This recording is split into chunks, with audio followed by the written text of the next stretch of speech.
Hello friends, welcome again to my YouTube channel. आज की इस वीडियो में हम बात करेंगे 12th क्लास के अकाउंटेंसी के टारगेट 20 आउट ऑफ 20 के 6th पार्ट के बारे में। जैसे कि आपको पता है, टारगेट 20 आउट ऑफ 20 की सीरीज हम ऑलरेडी स्टार्ट कर चुके हैं और इसके बहुत सारे लेक्चर्स वीडियोस हम अपलोड कर चुके हैं, चाहे वो अकाउंट्स है, इकोनॉमिक्स है, चाहे बीएसटी है।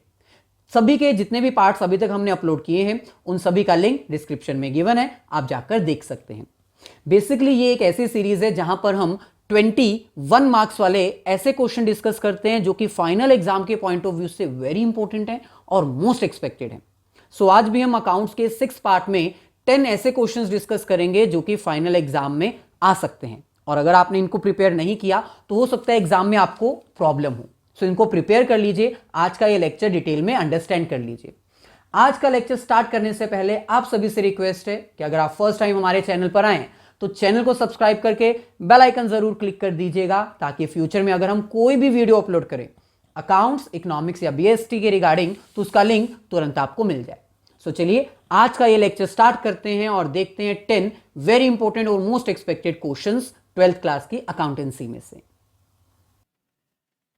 ये है हमारे पास 12th क्लास की अकाउंटेंसी के 1 मार्क्स वाले मोस्ट एक्सपेक्टेड क्वेश्चंस का पार्ट 6। चलिए अपने फर्स्ट क्वेश्चन से स्टार्ट करते हैं। फर्स्ट क्वेश्चन हमारे पास है, choose the correct sequence of the following transactions in the context of division of partner. जब मैं ये क्वेश्चन सॉल्व कर रहा हूं तो मेक श्योर आप इस वीडियो को पॉज करके अपनी तरफ से आंसर ट्राई करने का जरूर कोशिश करिए।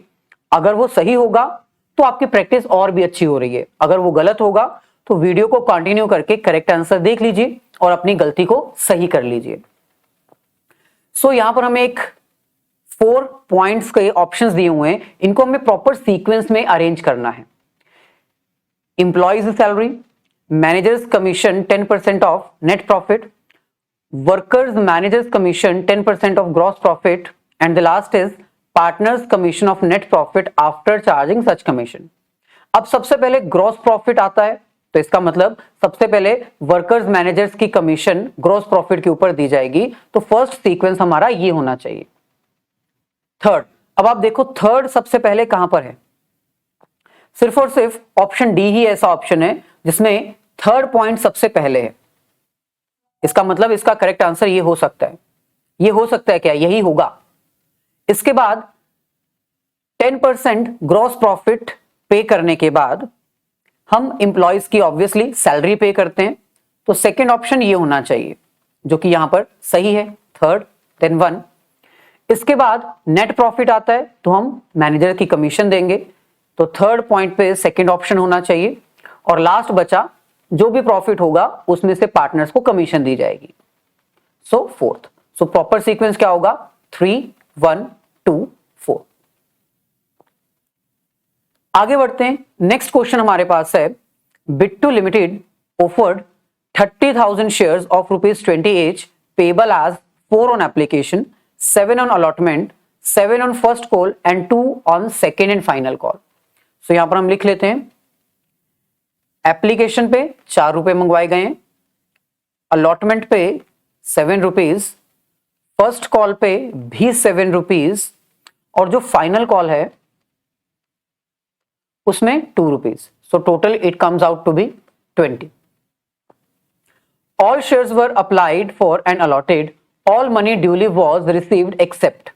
अब आपको इसमें फाइंड क्या करना है, the amount forfeited on all of the above shares will be. कितनी अमाउंट फॉरफिट की गई है इन तीनों केसेस में। तो सबसे पहले तो फॉरफिट अमाउंट का मतलब होता है वो पैसा जो शेयर होल्डर्स ने दे दिया है, लेकिन हमने फिर भी उनके शेयर्स फॉरफिट कर दिए क्योंकि कुछ पैसे उन्होंने नहीं दिए। तो स्टूडेंट्स को सबसे बड़ी कंफ्यूजन पता किसमें होती है, उनको यही नहीं पता कि फॉरफिट का मतलब क्या है। फॉरफिट का मतलब है वो अमाउंट जो रिसीव हो चुकी है, अमाउंट रिसीव्ड। अब हमने वो फॉरफिट क्यों की है सर, अगर वो रिसीव हो चुकी है तो, क्योंकि उन्होंने सारी पेमेंट नहीं की, कुछ पेमेंट कर दी है। तो फर्स्ट हमारे पास है आदित्य, डिड नॉट पे allotment and first call on 400 shares which were forfeited. तो सबसे पहले आदित्य की बात कर रहे हैं। आदित्य जिसके पास 400 शेयर्स है, इसने एप्लीकेशन तो दी लेकिन अलॉटमेंट और फर्स्ट कॉल नहीं दी, और फिर हमने फाइनल कॉल उससे मंगवाई ही नहीं, तुरंत उसके शेयर्स फॉरफिट कर दिए। तो जो अमाउंट हमें मिल चुकी है उसको हम फॉरफिट कहते हैं। तो 400 शेयर्स हैं, 4 रुपीज उसने दिए, यानी कि 1600 हमने उसकी अमाउंट फॉरफिट कर ली। ऐसे नेक्स्ट है वंश। वंश did not pay first call money on 500 shares but paid the same with the final call along with the interest। वंश ने हमें फर्स्ट कॉल के पैसे नहीं दिए थे, लेकिन बाद में उसने वो भी दे दिए, तो हमने उसके शेयर फॉरफिट किए ही नहीं। जब फॉरफिट नहीं किए तो फॉरफिट अमाउंट भी कोई नहीं आएगी। थर्ड नंबर पे हमारे पास है ऋषि। could not pay both the calls on 600 shares। तो इसके पास कितने शेयर्स हैं? 600। इसने फाइनल कॉल और फर्स्ट कॉल नहीं दी, बोथ दी कॉल्स, मतलब उसने ये 9 रुपीज नहीं दिए। जितने रुपीज मिल चुके हैं हम उसको फॉरफिट करते हैं, ये हो गए कॉल इन एरियर, और 4 + 7 11 रुपीज हो गए वो जो हमने उसके फॉरफिट कर लिए। तो 600 shares 11 rupees per share, total आ जाएगा 6600। तो 1600 + 6600 ये वो टोटल अमाउंट है जो हमने फॉरफिट की है। So it comes out to be 8200। Correct answer is option C. Interesting questions हैं, प्रैक्टिस करना जरूरी है। नेक्स्ट है अ कंपनी में issue shares by public subscription. Yes, वो पब्लिक को शेयर्स इशू कर सकते हैं। बाय प्राइवेट प्लेसमेंट, यस, अगर वो कंपनी प्राइवेट है तो प्राइवेट प्लेसमेंट भी कर सकती है। For consideration other than cash, yes, machinery या कोई एसेट परचेज करने के बदले में या बिजनेस परचेज करने के बदले में भी कंपनी शेयर्स इशू कर सकती है। तो इसका करेक्ट आंसर होना चाहिए by any of this. Next हमारे पास है 14th question. Risha and Rani were partners in a firm. Ravi was admitted as a new partner for 1/5 share in the profits of the firm. Ravi brought proportionate capital. अब रवि कितनी capital लेकर आएगा हमें ये नहीं बताया, बस इतना लिखा है कि वो प्रोपोर्शनेट कैपिटल लेके आएगा। तो ये एडमिशन ऑफ अ पार्टनर के केस में कैपिटल एडजस्टमेंट का सेकंड केस है, जो कि हम आपको बहुत डिटेल में करवा चुके हैं। सारे लेक्चर्स का लिंक डिस्क्रिप्शन में गिवन है, देख लीजिएगा। Risha and Rani after all the adjustments were 1,28,000 and 92,000। After all the adjustment Risha और रानी जो कि ओल्ड पार्टनर है उनकी कैपिटल हमें दी हुई है। हमें फाइंड आउट करना है कि रवि कितनी कैपिटल लेकर आएगा। तो कैपिटल एडजस्टमेंट के सेकंड केस में सबसे पहले हमें पता होना चाहिए कि जो ओल्ड पार्टनर है ऋषा और रानी, इनकी एडजस्टेड कैपिटल कितनी है। तो एडजस्टेड कैपिटल हमें दी हुई है, तो स्टेप 1 में हमें इन दोनों की कैपिटल को प्लस करना है। 1,28,000 प्लस 92,000, ये स्टेप नंबर 1 है। स्टेप नंबर 2 में जो प्लस करके अमाउंट आएगी उसको हमें मल्टीप्लाई करना है रिमेनिंग शेयर के रेसिप्रोकल के साथ।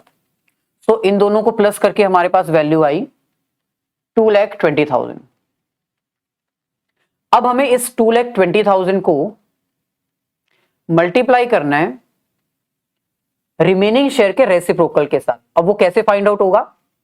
सिंपल है, पूरी फर्म का शेयर होता है 1, न्यू पार्टनर को चाहिए 1/5, तो रिमेनिंग शेयर हम फाइंड आउट कर लेंगे 4/5। तो 4/5 क्या है? Remaining share. हमें इसका रेसिप्रोकल यहां पर मल्टीप्लाई करना है 5/4, तो ये हमारे पास आ जाएगा कैपिटल, पूरी फर्म की capital 2,75,000। Step number 2। Step number 3 में जो हमारे पास कैपिटल आई, ये पूरी फर्म की कैपिटल है, इसको हमें मल्टीप्लाई कर देना है न्यू पार्टनर के शेयर के साथ। तो बस हमें पता चल जाएगा कि कितनी कैपिटल वो लेकर आएगा। तो ये आएगा 55,000। So correct answer option B 55,000। तो इंटरेस्टिंग क्वेश्चन था। नेक्स्ट हमारे पास है क्वेश्चन नंबर 15, और 15 क्वेश्चन में आपको एग्जाम में ऑप्शन देखने को मिलेगी। Which accounts are opened when partners have fluctuating capital? आपको पता होना चाहिए 2 डिफरेंट मेथड्स होते हैं जिसके अकॉर्डिंग हम पार्टनर्स के कैपिटल अकाउंट मेंटेन करते हैं। अगर फ्लक्चुएटिंग कैपिटल है तो हमें सिर्फ एक ही अकाउंट ओपन करना होता है, वो होता है कैपिटल अकाउंट। लेकिन अगर पार्टनर्स की अकाउंट फिक्स्ड होते हैं, फिक्स्ड अकाउंट, तो इस सिचुएशन में हमें 2 अकाउंट ओपन करने होते हैं। एक कैपिटल अकाउंट जिसमें opening capital capital withdraw, capital addition जैसी एंट्रीज रिकॉर्ड होती हैं। और दूसरा अकाउंट होता है करंट अकाउंट, जिसमें रिमेनिंग सारी ट्रांजैक्शंस रिकॉर्ड की जाती हैं। सो यहां पर फ्लक्चुएटिंग अगर है तो कौन सा अकाउंट ओपन होगा? सिर्फ एक कैपिटल अकाउंट। नेक्स्ट क्वेश्चन हमारे पास है, LMN पार्टनर्स हैं 2-1 में शेयर कर रहे हैं। एन पार्टनर को गारंटी की गई है कि मिनिमम प्रॉफिट 40,000 का आपको मिलेगा। यह गारंटी एल ने की है। फर्म को प्रॉफिट हुआ 1,60,000। बताओ हर एक पार्टनर को कितना शेयर मिलेगा? सो 1,60,000 प्रॉफिट है, हम इसको डिवाइड कर देंगे 2-1 की रेशियो में।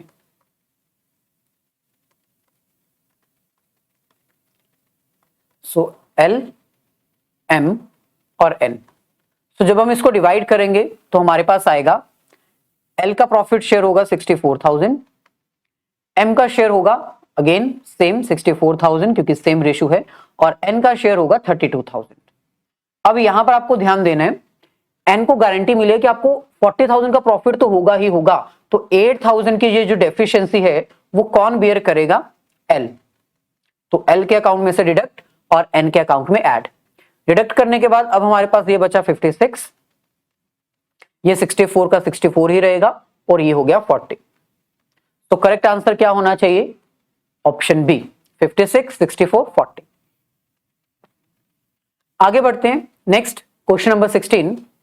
यहां पर हमें कह रहे हैं लक्ष्य, रोनी एंड रवि पार्टनर्स हैं 3-2 में शेयर कर रहे हैं। पार्टनरशिप एग्रीमेंट के अकॉर्डिंग रवि को मिनिमम अमाउंट गारंटी की गई है 1 लाख। किसने गारंटी की है? As per his profit, as his share of profit every year and any deficiency on this account is to be personally borne by लक्ष्य। सो रवि को गारंटी मिली है, दी किसने है? लक्ष्य ने। नेट प्रॉफिट जो at the end of a year हुआ वो है 2,80,000। तो हमें कैलकुलेट करना है आफ्टर बियरिंग द डेफिशिएंसी, मतलब डेफिशिएंसी होगी। रवि को 1 लाख प्रॉफिट नहीं मिलेगा तो डेफिशिएंसी होगी, और ये डेफिशिएंसी कौन बियर करेगा? लक्ष्य। तो डेफिशिएंसी बियर करने के बाद लक्ष्य को कितना प्रॉफिट शेयर मिलेगा हमें वो कैलकुलेट करना है। क्वेश्चन देखने में आपको प्रीवियस जैसा ही लगेगा, लेकिन इसमें पॉइंट थोड़ा अलग पूछा गया है। तो सबसे पहले हम देख लेते हैं 2,80,000 को अगर हम डिवाइड करें 3-2 में, तो सबसे पहले लक्ष्य को उसका प्रॉफिट शेयर मिलेगा 1,20,000। इसके बाद रोनी को उसका प्रॉफिट शेयर मिलेगा 80,000 और 80,000 ही मिलेगा रवि को। अब इसमें 20,000 की डेफिशिएंसी है, कौन बियर करेगा? लक्ष्य। यानी इसका 20,000 यहां से डिडक्ट करके इसमें ऐड हो जाएगा, और 20,000 डेफिशिएंसी बियर करने के बाद यहां पर लक्ष्य को कितना प्रॉफिट मिलेगा? 1 लाख। तो करेक्ट आंसर क्या होना चाहिए? Obviously 1 lakh, option C. आगे बढ़ते हैं। अब हम बात करते हैं पार्ट बी के रिमेनिंग क्वेश्चंस के बारे में। Under what headings will you show the following items? First is interest accrued. Interest accrued कहां पर आएगा? एक्रूड मतलब ऐसी इनकम जो आपको मिलेगी, मिली नहीं है, करंट ईयर से बिलोंग करती है, इसलिए आपकी जो एक्रूड इनकम है इंटरेस्ट, वो करंट एसेट्स में शो होगा। और अगर due, interest due on unsecured loan है, इंटरेस्ट ड्यू मतलब आपने लोन ले रखा है, उधार लिया हुआ है, जिसके ऊपर अभी आपको पैसे पे करने हैं, तो ये कहां पर आएगा? करंट लायबिलिटीज में। Due on unsecured loans. अच्छा, अब 27 क्वेश्चन में आपको एग्जाम में ऑप्शन देखने को मिलेगी। तो ऑप्शन में हमें कह रहे हैं higher the ratio the more favourable it is, does not stands true for. आपको एक ऐसे रेशियो के बारे में बताना है जिसके ज्यादा होने से आपको बेनिफिट नहीं, नुकसान होता है। सो वो कौन सी है? Option C, operating ratio. Operating ratio मतलब जिसमें आपका फॉर्मूला होता है operating cost divided by net sales multiply 100। तो ऑपरेटिंग रेशियो मतलब एक तरह से ऑपरेटिंग कॉस्ट, और ऑपरेटिंग कॉस्ट जितनी ज्यादा होगी उतना आपके बिजनेस के लिए अनफेवरेबल होगा। Liquidity ratio, net profit ratio और इन्वेंट्री टर्नओवर रेशियो जितनी ज्यादा होगी उतना ज्यादा अच्छा होगा। और यहां पर आपको क्या बताना था? इसके अगेंस्ट, तो ऑपरेटिंग रेशियो ही है जो अनफेवरेबल है। आगे बढ़ते हैं।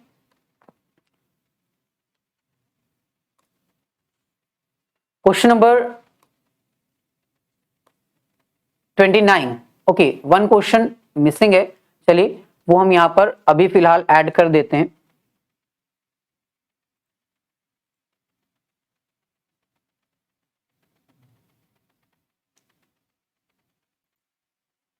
यहां पर हम इसको डिस्कस कर लेते हैं। सो 28th क्वेश्चन जो हमें मिसिंग है, मतलब गिवन है हमें तो, लेकिन यहां पर हमने ऐड करना भूल गए।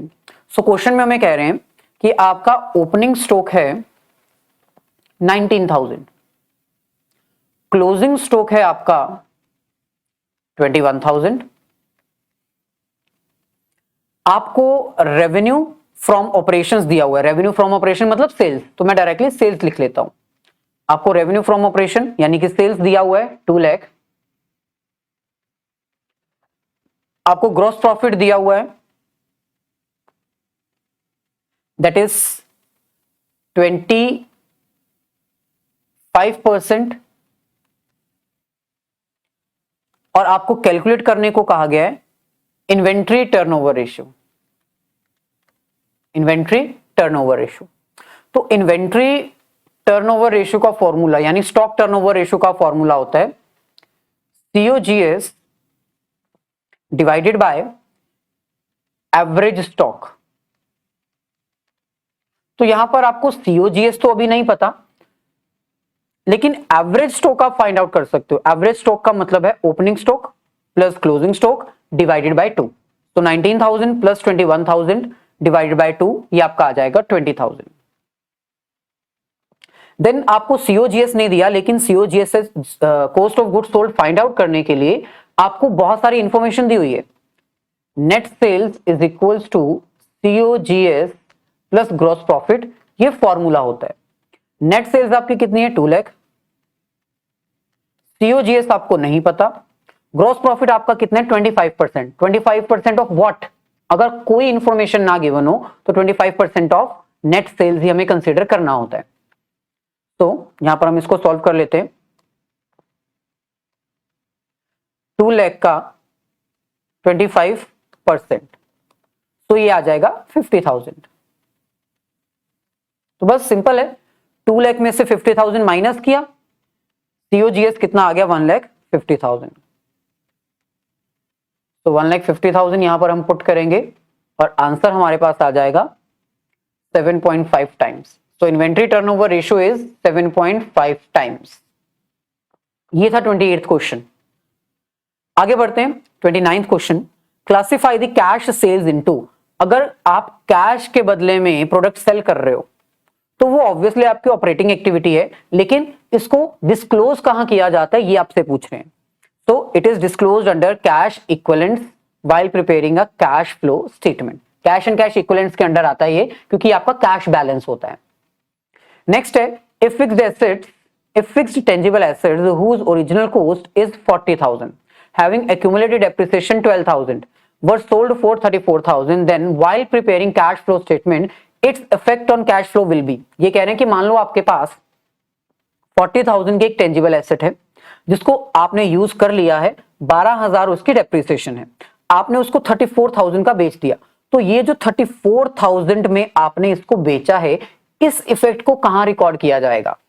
ऑब्वियसली एसेट सेल करना इन्वेस्टमेंट एक्टिविटी का पार्ट होता है और उससे आपके बिजनेस में पैसा आता है, तो इसका करेक्ट आंसर होगा cash flow from investing activity 34,000।